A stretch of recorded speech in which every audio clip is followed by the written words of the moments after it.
Hello all benders and non-benders, and welcome back to Avatar Generations. Today we have a very interesting brand new event here.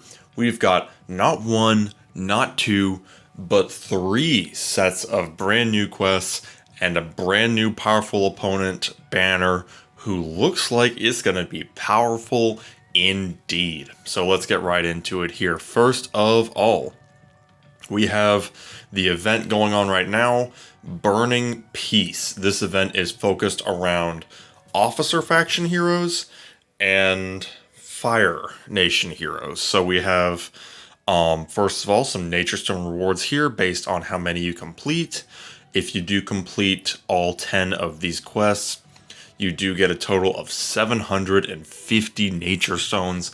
Not a bad haul at all. Not bad at all. We do have another quest here for win arena battles with officer heroes. Now, something interesting to keep in mind here. It says officer heroes. It does not specify Fire Nation officer. Rongi is a great example of an officer hero. Captain Bo Quinn, the Earthbender, powerful opponent character, is another example. And then Commander Zhao, y'all know how I feel about him. But if you were really desperate, you could throw him in your team as well if you find somebody who's a weaker team, or if you have, for some reason, built up Commander Zhao. If you have, you know what, more power to you. I'm sure you made it work. So you got some options here, and of course a new powerful opponent who we'll be getting to very soon. We also do have Battle with Officer Faction Heroes. This is winning battles in the elemental quests for the fire ascension materials, which can be very helpful with the new character being released. You might need those materials. Kind of interesting that this does come right off the heels of the Four Nations event that had a very similar, little spoiler there, but had a very similar one where it was complete any stage of the Elemental Quest fire activity. They really wanted you to have those fire ascension materials. So good to know. Good to know. Good to know. So that's that. And then we have some upgrading fire element hero quests and then ascending them. This will grant you a nice pile of arena tickets. Kind of give you some extra firepower there to do what you need to do. And then if you do spend some powerful opponent tickets, you get some skip tickets. Nothing too crazy there. That's more so just contributing to the quests that just count, basically. So good stuff to know there. Then we have some of the basic ones, earning food, getting your brushes. And then we do have down here actually completing adventures with Officer Faction heroes. Just a reminder, Captain Bo Quinn, Rongi, Zhao, all those characters would contribute to this, so you've got options. And this will get you the Ascension materials for the new character we'll be talking about very soon. So, you know, save some boss coins. Not a bad thing at all. And speaking of boss coins, we have another batch of quests here, and this one is a high value quest. It does kind of require you to be a little more experienced to get all the rewards, but there is a lot to have here. Boss run. This one is specifically against bosses. We have clear boss battles 1. With 5 stages here, this would get you a total of 100 nature stones. Another one just for clearing any boss stage, another 100, another 100, another 100, and another 100. 500 nature stones right there just for clearing any boss stage. That includes just stage 1 stages. And you've got a whole 3 weeks to do this one. This is 20 days as of time of recording. So you've basically got a whole 3 weeks to get this done. And to help you out with that, when you clear Zuko, the Unagi, Avatar Aang, and then Bumi, it will actually give you some extra materials. Not bad at all to make up what you're spending doing those boss fights. And then, like I said, there's some higher level ones to keep in mind here. If you look down here, you can get an additional 200 nature stones, 50 apiece, for doing stage 5 of Zuko, Aang, the Unagi, and Bumi twice. So basically, you do each one 2 times, 2 successful battles. You get the completion and these nature stones, bringing you up to another 200. So basically, counting these nature stones and then counting the pile of nature stones you can get from these quests, you can get a grand total, if I am counting this correctly, of 700 nature stones. If we combine that with the burning peace nature stones you can get, that comes out to 1,450 nature stones. A truly immense number just to get pretty easily, I might add. This is not too terribly difficult. Like I said, the hardest one's probably going to be the Win Arena battles. And even then, Rangi is a very good character. Captain Boquin is a tanky Earthbender, even post defense nerf. Or I don't want to call it nerf, more like defense alteration. Defense balance, that's the word. Defense balance. Even post balance, Boquin is very, very good. And I think the new character is going to be good as well. But if that wasn't enough, we've got one more thing to talk about here. Twilight of Adventure. Now, this is another batch of those quests that gives summon tickets, it gives Peace Chaos tickets, and at the very end, it gives the coveted skill token. This thing, of course, always good. Basically, a free character that you didn't have to summon on if you already have the character you're upgrading. Obviously, the most important reward here. Now, speaking of rewards, what we do have available here is we have 5 summon tickets, we have 5 Peace Chaos tickets, and then the 1 skill level token. This one only is up to 200, and the event only lasts for 3 weeks, so it is a little bit shorter, but it also has much easier requirements. And hey, that's fine by me. It does have fewer tickets, but you still get that all-important skill level token, and hey, free loot is free loot. I will never complain. And assuming that they stick to the cadence of always having one of these events active, in 3 weeks, we'll get a shot at even more tickets and another skill level token. So as far as I'm concerned, keep them coming. That is all I've got to say. Yeah, so nothing new in the event shop, nothing new in the summon shop. Although if you do go to the main shop, you will see that you can get 10 of the powerful opponent tickets with your adventure points. So, you know, that's always nice.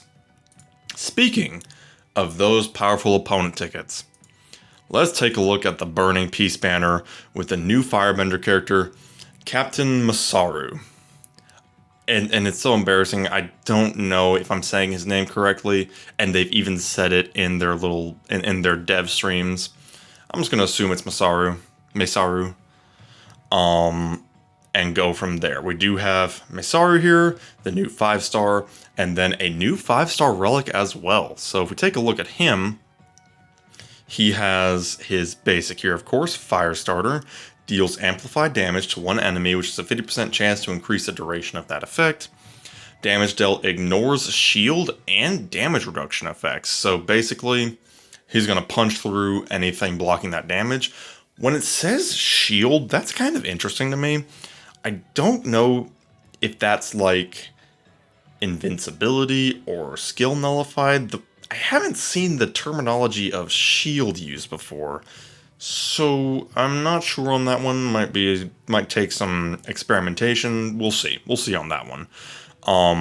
And then once you get past that, 50% chance to inflict the fire debuff on all other enemies if the enemy has the fire debuff on them, and that is going to play into his advanced here, Ignition. Inflict a rank 2 fire debuff on one enemy for 1 turn. This actually does ignore resistance. He gains Echo for 1 turn if at 50% max HP or less, and then instantly gains an extra turn. So basically, you hit somebody with this rank 2 fire debuff, and then you follow up with a fire starter, hit him hard, maybe increase how long that debuff lasts, and then spread the fire to all of the other enemies. A very, very cool ability there for sure. And keep in mind, he does gain that Echo, so he could use Ignition, follow up with Firestarter, and then has that 35% chance to take an additional extra turn. This is probably going to make it so that he never moves again that fight, at least not for a long time. But at least for that period, you would hit the enemy hard. You would hit them very, very hard. And then, of course, we have his passive here. Deal 15% increased damage to enemies with fire debuffs. While at 50% HP or below, he really wants to be on low health. And then display Desperation when at 1 HP once per battle. Desperation endures a lethal attack, removes all negative effects from himself, and heals himself for 25% of his max HP. So he has that coveted death save ability. Not a bad thing at all. And as if that wasn't good enough, what you can also get is a 5-star relic. The Imperial Order. 35% chance, going up on tier ups obviously, to remove 1 buff from the target and backline enemy when the caster attacks, and then inflict a rank 2 fire element for 2 turns. If a buff is successfully removed, this ignores resistance. And this requires you to be an officer and a firebender. I'm going to tell you guys, I think I'm going to go all the way on this one, kind of like I did with Games of War back when Boquin was out. I didn't keep the Boquin copies, but I think I will keep the Masaru copies actually, for a few reasons. One, Masaru looks like he's going to be strong.